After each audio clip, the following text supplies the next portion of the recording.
We've outsourced a lot of our manufacturing jobs. 1/3 of jobs used to require a college degree. Now it's 2/3. What happened to wood shop, metal shop, auto shop? Now that we've leveled the playing field in education in my industry, women have just blown by men. You know, at NYU, we don't say this out loud. There are certain graduate schools at NYU where if we were admissions blind, they not only would be 70% women, they'd be 70% Asian women. Societal, economic. I think those are the primary culprits. I think it's a little bit lazy to say that it's people not respecting men. I think that's part of it, but there's a bunch of dimensions here that are probably bigger contributors to the fall of young men.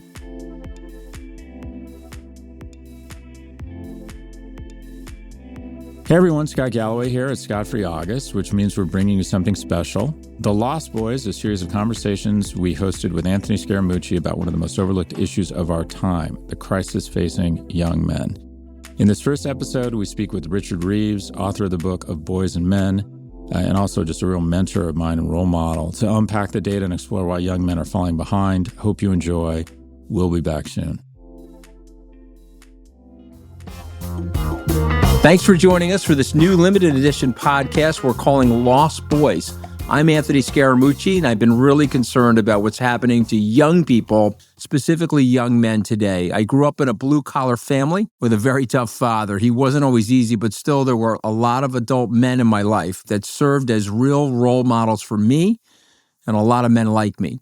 We knew what men were supposed to be and supposed to do, but I worry that today, between the morass of social media, the confusion about pronoun usage, and the whole change in the culture, it's a lot harder for young men to thrive. Young men are just doing much worse than ever before. Last summer, I started talking to my good friend, Professor Scott Galloway, about all this. Many of you know him as the professor, businessman, entrepreneur, and podcaster, and it turns out he is very passionate about this issue. And the more we talked, the more we both felt, let's see if we can do something about it. So together, we're starting this podcast, Lost Boys, to talk about what the problem is and then figure out what we can do about it. In our first couple of episodes, we're going to talk with the author and researcher, Richard Reeves, who has probably done more to shine a light on this problem than anyone else. I'm sure you'll find this as interesting as I do.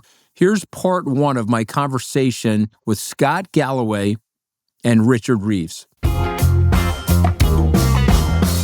I'd like to introduce now my good friend, my dear friend, Scott Galloway, who will introduce Richard Reeves. But guys, thank you so much for joining me. I have a lot of questions. I have a lot of moms that are going to tune into this podcast. Trust me, I've been all over the speaking circuit talking to moms about this very issue. So take it away, Scott. Yeah, so first off, Anthony, thanks. This is Anthony's vision, and I was an easy yes. I think Anthony is having for lack of a better term, a moment as sort of an interesting kind of thought leader or commentator on the state of the U.S., So I wanted to be supportive of anything that brought attention to the issue. And the issue is pretty straightforward. I would argue that no group has ascended faster globally than women. And by the way, that's a wonderful thing. The number of women elected to parliament has doubled in the last 30 years, more women seeking globally tertiary education than men. And no group has fallen faster in America than young men.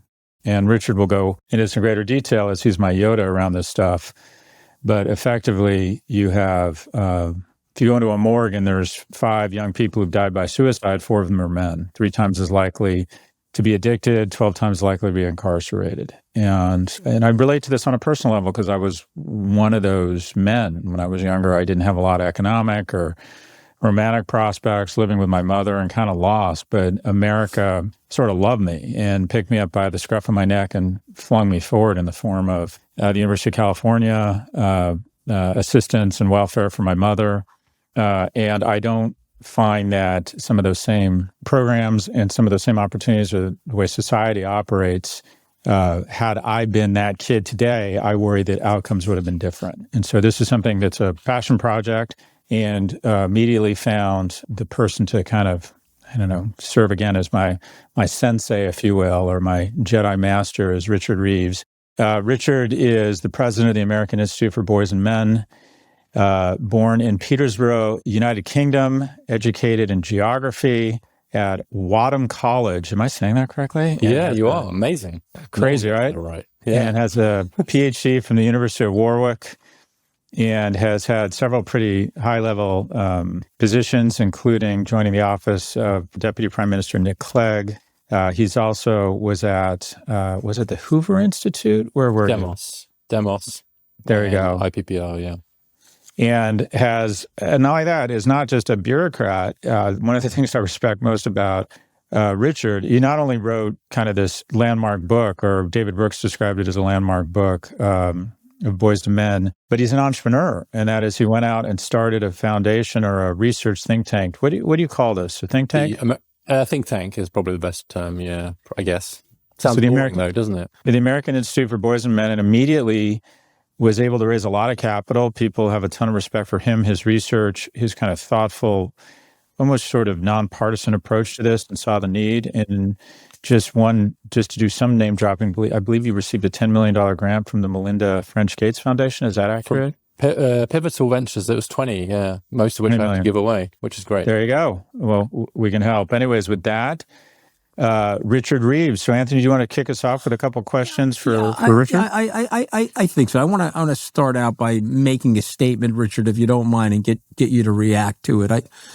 I feel like things were more easily defined when we were growing up. Scott and I are contemporaries, both born around 1964. And I feel like we had some definition to our lives. You know, there were certain things that boys did. There were certain things that girls did. And again, I'm not trying to be overly parochial and I understand that we want to be accepting in our culture for varying lifestyles and so on and so forth. But, Scott said something to me that really penetrated a few months back. He said, there's no advocacy for white males.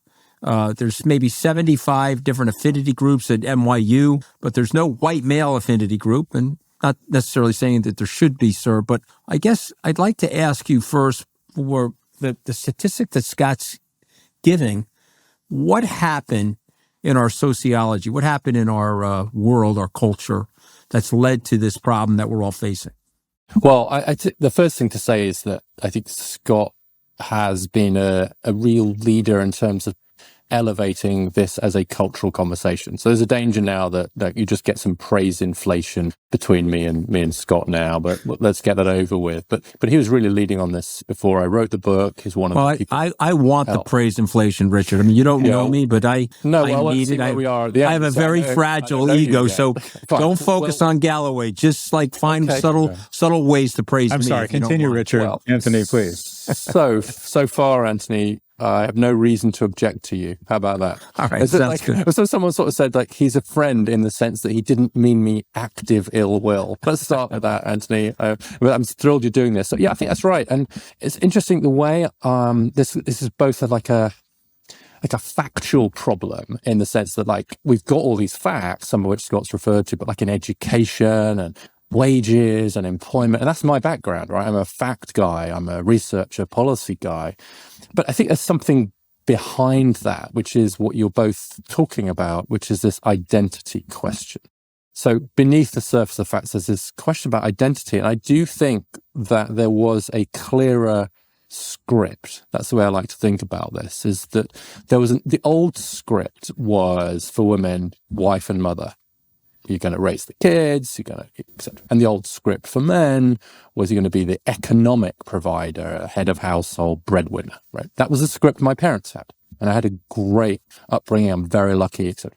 But there wasn't a question that they had to ask themselves about how they're going to divide it. And we tore those scripts up, I think, Anthony. I'll see how you both react to this. I think we tore them up and we said to women, your script is no longer housewife, mother. It's anything you want it to be. It's CEO, it's leader, it's you go girl, it's amazing. And as Scott said, that's arguably the biggest economic liberation in human history. Amazing. So the script that girls and young women get now is around autonomy, of independence, assertiveness. It's all uplift. It's incredibly empowering. We tore up the old script for men, which was breadwinner, head of household, etc.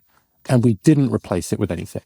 We just tore up the old script. And so what that means is a lot of men now feel like they're basically improvising. They basically don't have a script.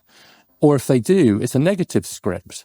I really fear that one of the problems now is that the script around what men should be is more defined negatively. It's don't be toxic, don't mansplain. So there's a long list of don'ts now for men, most of which we would probably agree with. But what about the do's? What's the to-do list for a 24-year-old man now? And we don't have a good answer to that question. That's created a massive vacuum, I think, in our culture and our politics. But Scott, what Richard is saying happened for what reason? Through osmosis, a backlash to masculinity or male toxic masculinity? What caused this to happen? Or did it just happen naturally? Or Well, and I'm going to do like a rich little version of Richard here, and he can correct me where I got it wrong or where I got it right. But the right will claim that it was, if you tell men that they're idiots and predators for 4 or 5 decades, they start to believe you. I think that's part of it, but I would argue that it's much more nuanced, and that the primary culprits, if there is a culprit, are much harder to solve and less political. The on-ramps into a middle class were, for someone who wasn't cut out for college or education, a lot of those on-ramps have been taken away. Simply put, we've outsourced a lot of our manufacturing jobs. 1/3 of jobs used to require a college degree. Now it's 2/3. What happened to wood shop, metal shop, auto shop? There is a bias now that we've leveled the playing field in education. In my industry, women have just blown by men. The attributes to be a good student just come more easily to a woman than at NYU. We don't say this out loud. There are certain graduate schools at NYU where if we were admissions blind, they not only would be 70% women, they'd be 70% Asian women. And so there's just the natural attributes of a woman lend themselves better to education. I also think economically, we've passed a lot of legislation that has transferred money from young people to old people. People over the age of 70 are 72% wealthier than they were 40 years ago. People under the age of 40 are 24% less wealthy. Well, that affects men and women. Yes, but when men don't have money, quite frankly, they're just less attractive. That is more of a hit to them than it is a hit to women. So you have an education system that's biased against them. You have, Richard can speak to the actual biological reasons, prefrontal cortex, societal, economic. I think those are the primary culprits. I think it's a little bit, and Richard, I'm curious to get your opinion. I think it's a little bit lazy to say that it's people not respecting men. I think that's part of it, but I think it's a more complicated, there's a bunch of dimensions here that are probably bigger contributors to the fall of young men. But I'm open to pushback here, Richard. Yeah, I think in some ways, I think that the discourse around men and the toxic masculinity, what that's done is put fuel on the fire. There are all of these more structural, longer-term problems, as you say, Scott, around education. The labor market has really turned against particularly men with less skill. I mean, the fact that men without a college degree are earning no more today than they were half a century ago, like stagnant male wages. For most men, that is a massive economic fact and therefore a cultural fact. But I do think that the fuel on the fire has been to say, if men are struggling, it's sort of their fault. One of my criticisms of more progressive leaning people is that they can't accept that men have problems because they're still convinced that men are the problem. And that's created a blindness to the reality of these problems of men, or a tendency sometimes to say, if men are struggling, it must be their fault. So if men are committing suicide or having mental health problems, that's because they won't get help. If men are dying of COVID, it's because they wouldn't get the vaccine. If men are not doing well in school, it's because they can't be bothered to crack a book, etc. And so there's this weird sort of blame thing that happens with men, but only men now, rather than saying, well, maybe the education system's not working very well for men. Maybe the workplace has changed. And so I think you're right, Scott, that these are deeper challenges. But I also think you're right, Anthony, that it does make things worse if we actually then not only say men aren't having problems, but also point to them as the problem. So it's a really unfortunate set of circumstances. The reason men are struggling is not because people are being mean to them, but that doesn't mean people being mean to them doesn't make things worse. And I certainly think it makes them open to much more reactionary voices who can then credibly claim that mainstream institutions and people don't care about them because they're too busy pathologizing them. And I do think if you want someone to really kind of feel threatened and alone then threaten their identity. That we do know that. And masculinity has become part of that problem. We'll be right back after a quick break. Support for the show comes from SoFi Small Business Lending. You're a small business owner, you need capital to find new opportunities and grow, and you can do that with help from SoFi. You might know SoFi for student loans and high-interest savings, but now they help small businesses too. No more chasing bankers or wasting time in a branch. SoFi's Small Business Marketplace is your new go-to fast and digital solution. In one single simple search, SoFi matches you with vetted providers for your business in just minutes. You can discover options that meet your specific needs, and if you find a quote that works for you, you may receive funds as soon as the same day you're approved. Say it's working capital you need, or a line of credit, or an SBA loan, or equipment financing. SoFi's marketplace can help you find all of the above. It's already helped thousands of small businesses find the funding they need. SoFi also offers business owners curated tools, vetted business bank accounts, business credit card recommendations, and a ton of resources to help you scale your business like a boss. SoFi, now helping you get your business right. Visit SoFi.com/ProfGpod and see your options in minutes. But to Anthony, to your point around misandry, you never hear the word. You hear misogyny all the time. You never hear misandry. I went on Theo Vaughn and I was talking about struggling young men, and I get what I always get, dozens, if not hundreds of comments along the lines of, well, if young men just got their act together. Now, imagine me saying that about the Black community. Well, if Black people just got their act together, what would be the response? Well, if women were just in touch with their emotions. I mean, it is open season on, if you're at a conference and you say, well, women are better managers. They're more thoughtful, they're more nuanced, they make better doctors, they're more nurturing. Everyone just kind of claps politely and nods their head. If I were to say men are more risk aggressive and on average make better entrepreneurs, what would the response be?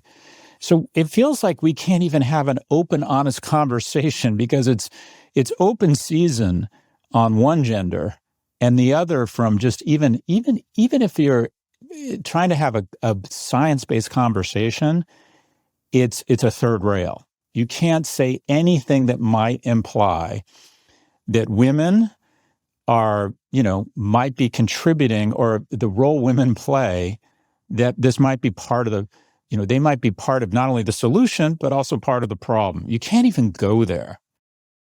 It's really interesting, Scott. If you look, there is some really interesting research where if you show people evidence on sex differences, if you say there are some on average differences between men and women, say on risk taking or conscientiousness or something, if you say, and that makes women better, people are much more likely to accept that there are sex differences than if you say it the other way around. And so there's this real asymmetry here, which is that people are much more willing to accept sex differences when women come out better from them than they are the other way around. And that's just intellectually bankrupt.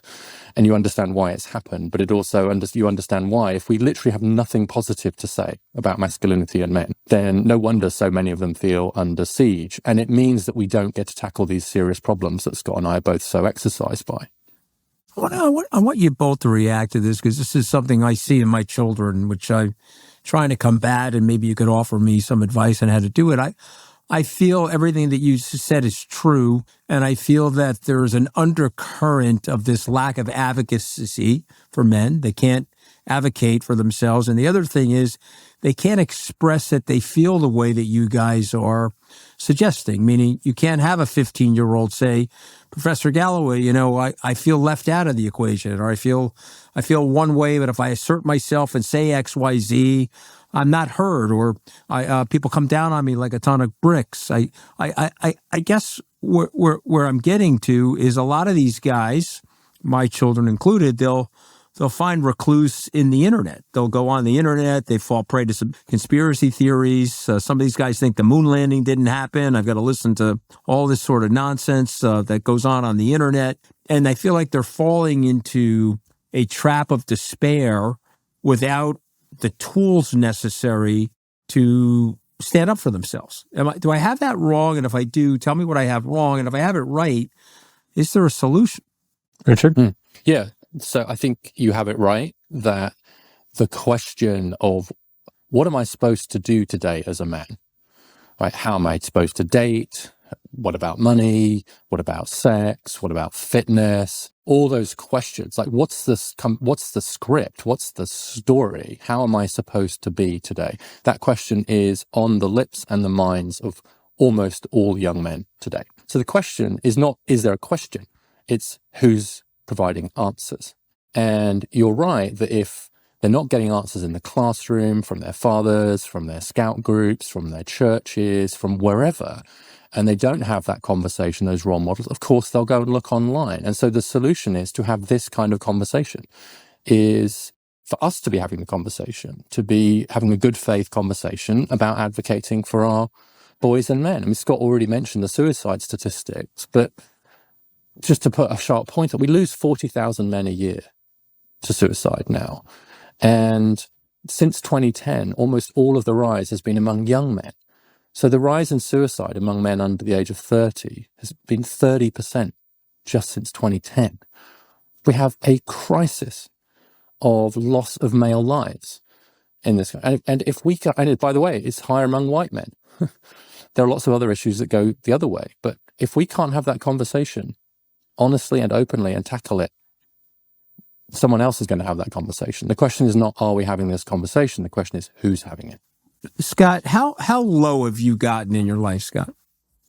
Oh, I've often said that my worst days are better than most people's best days, but I was never. I'm pretty blessed, Anthony. I've lost, like most people, I've lost people I've loved. I've had a business go out of business. Some big business failures, personal failures, been divorced, but never got to the point where I think some of these young men get, where they feel as if, the saddest thing I read, was that with young men in suicide, a lot of it is depression, drunkenness, addiction related. The most rattling information thing I read was that with men our age who kill themselves, I read a psychiatrist said that it's a rational decision. That this is an individual who does the math. It typically, like, the path to suicide for them, or a very common path, is they have financial strain. They lose a business, they go broke, they're no longer a provider. Their wife, who no longer sees them as a provider, is less attracted to them and divorces them. 70% of divorce filings are from women. And we all like to pretend that all women are Lisa Simpson or Marge and high character people. I can prove statistically there's a lot of good women, some not so good women. There's a lot of good men, some not so good men.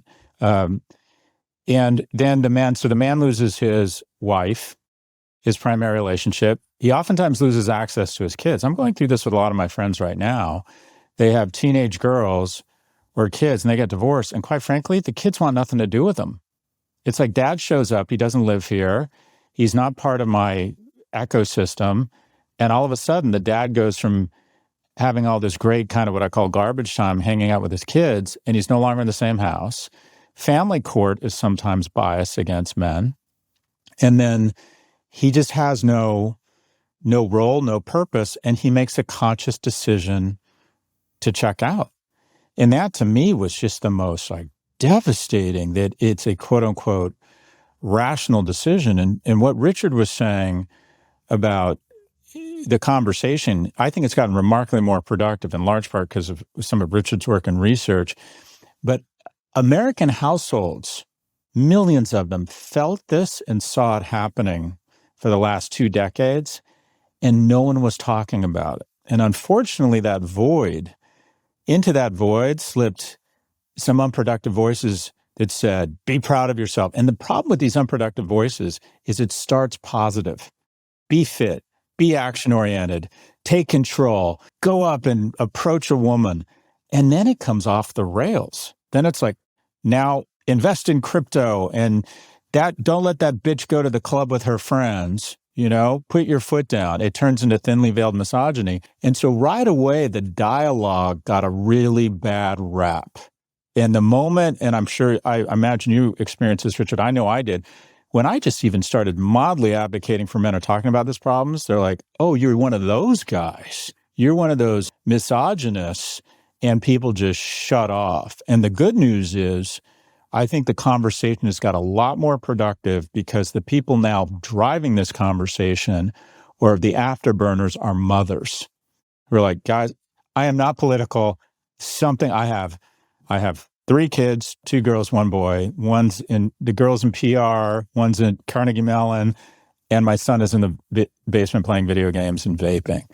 So I think the evolution of this conversation has gotten a lot better. But be clear, that void got filled by some very unproductive voices that have kind of delayed a productive conversation. Yeah, I just want to add a data point to Scott's point about being needed, like feeling unneeded, not useful to the tribe or to the family is literally fatal. And so we both mentioned that there's a 4 times higher suicide rate among men of all ages than women, but among divorced men and women, it's 8 times higher. Because it shoots up for men, but not so for women, for exactly the reasons that Scott's talked about, which is you don't have these connections, you don't have these ties and these tethers. And I think the conversation's moved on a little bit as well, but it's taken a while. And the problem is that for too long, people like Scott were breaking the ice around this. Was people said, in order to advocate for men, you have to somehow go against women. Our institute has published a piece on zero-sum thinking. In other words, the idea that for one group to do better, another group has to do worse. And zero-sum thinking is the enemy of a flourishing family, a flourishing community. But we have been trapped in zero-sum around this, which is that somehow to advocate for men, care about men, means to care less about women, which is like saying to a parent, you're only allowed to care about your son or your daughter. Like, which one are you going to choose? It's batshit crazy. But it is the way that the gender debate has played out on both sides, because you now get reactionaries saying, in order for men to do better, we need women to go back. We need to go back to the 1950s, women back in the home. And that's only true of the reactionary fringes. But unless we get to this idea that we have to rise together, which is what mums want, Scott's right, then we'll continue to have this vacuum that other voices can fill. So Richard, do you think it's possible to insert this more broadly into the educational system, whether it's here in the United States or in the UK or more broadly the Western liberal democracies? Is there something that we could insert in the curriculum that you could get buy-in from teachers' unions, women, progressives, that provide some more awareness? Like, listen, I know when I was in elementary school, they told me not to smoke. Some of us listened and some of us did the very opposite. But just the awareness of the health issue probably slowed people down. Yeah. Well, I think the tide is turning a little bit on this. What some of the ideas that I've had is to actually give parents the choice to start their boys in school a year later, or at least a few months later, because they do mature a bit later on average. So just having that option would be good in public schools as well as private schools, where a lot of them do it. Scott and I have both talked a lot about the need for more apprenticeships. Technical high schools are amazing for boys, just a bit more applied, a bit more hands-on. Boys, when they're learning, need to know the why and the who before they care about the what. So they need to know, why am I learning this? And who are you anyway with the teacher in order to care about the what? Girls are a little bit better at doing the work anyway, even if they don't see the why. So technical schools. But the thing that I feel perhaps most strongly about of all is more male teachers. And that should be something that should not be controversial, at least in theory it isn't. So in the 1980s, 33% of our teachers were men. Now it's 23% and falling. And there's a way in which the teaching profession has become very gendered.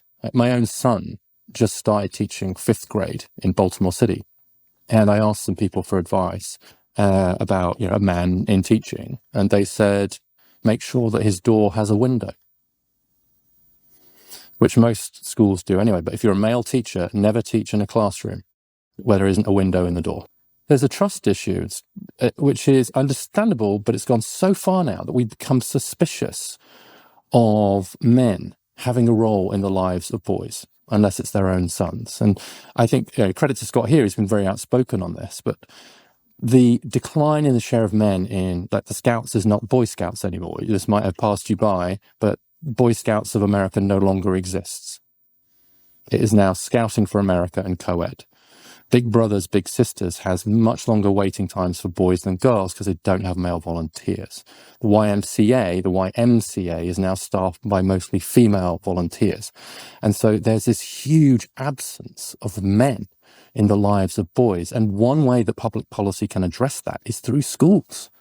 Like, if we can't increase the share of male teachers with all kinds of scholarship programs and incentives and better pay, which would be good for everybody, then I don't know what else we could do. And I'm seeing more people open to that argument. We do not want an all-female teaching profession. And so that's an example where you should be able to get more support.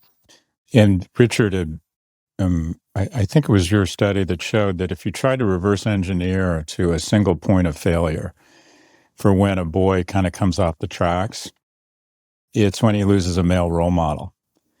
And I'm not sure, Richard, and correct me if I'm wrong here, but the data on when, quote unquote, mom and dad get divorced 92% of the time, it ends up being a household headed by a single parent who's the mom. The outcomes are reasonably similar for girls, but they're much worse for boys. And the fascinating summary or conclusion is that while boys are physically stronger, and I'm pretty sure I got this from your study, they're mentally and emotionally much weaker. And just educating just parents who are going through divorce, knowing you really got to keep an eye on the boy, because as much as we think, okay, they're bigger and they're stronger, they're actually weaker as humans. Richard, did I get that right? Yeah, you did. Yeah, there's this really nice image in psychology where they compare orchids to dandelions. And the idea is that orchids are just a bit more fragile. They do well when you take care of them, but they die quickly if you don't. And dandelions are more resilient, right? They can grow in the cracks in the sidewalk or whatever. And it turns out that boys are a bit more orchid and girls are a bit more dandelion. And so family breakdown, neighborhood poverty, poor schooling, all of those things affect boys much more than girls. Boys are much more sensitive than girls are. Scott's exactly right. That idea that boys are more fragile than girls is one of those counterintuitive ideas that we need to consider if we want to help young men today. In the next episode of Lost Boys, we'll continue the conversation with Richard Reeves and talk about why it's so difficult to even get people to talk about this problem. Can we help boys without hurting girls? The short answer is yes, of course. Why aren't the problems of boys a bigger political issue? Why is it hard for some groups like Democrats to even talk about these problems? And we'll talk about a secret army of women who are demanding we do better by young men. Thanks for joining me and Scott Galloway for this premiere episode of Lost Boys. I hope you'll join us as we continue this conversation. If you'd like more information, please go to our website, www.lostboys.men. That's www.lostboys.men. Before we go, let me ask you a little favor. This issue is so important. Please share it with someone who cares about it or who should care about this, and let's spread the word. And please like, follow, subscribe, and rate Lost Boys wherever you get your podcasts. Lost Boys is a production of Salt Media and Casablanca Strategy Group. Barbara Fedita and Keith Suma are executive producers. Tanya Salati is our researcher. Holly Duncan Quinn and Stanley Goldberg are editors. Special thanks to Christina Cassesi and Mary Jan Rebus and Drew Burrows.